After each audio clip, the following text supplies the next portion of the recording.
રાજકોટમાં લોકોને જે પ્રશ્ન હતો એ બાબતે અમે રજૂઆત કરી હતી અને એ બાબતે અમને આપણા ગૃહમંત્રીશ્રીએ ખૂબ સરસ રીતે સાથ સહકાર અને લોકોની જે કાંઈ રજૂઆત હતી એનું સુંદર સમાધાન આપેલ છે.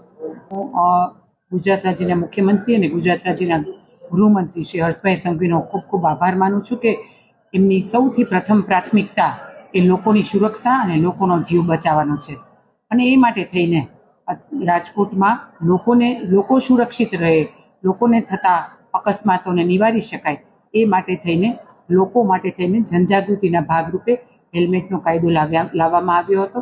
પરંતુ આ જ કાયદાને લીધે થઈને ખૂબ મોટી સંખ્યામાં રાજકોટના લોકો પણ હેલ્મેટ પહેરતા થયા છે અને પોતાની સુરક્ષાની ચિંતા કરતા થયા છે, એનો અમને પણ આનંદ છે. આ બાબતે લોકોની વ્યાપક ફરિયાદમાં રજૂઆત આવી હતી.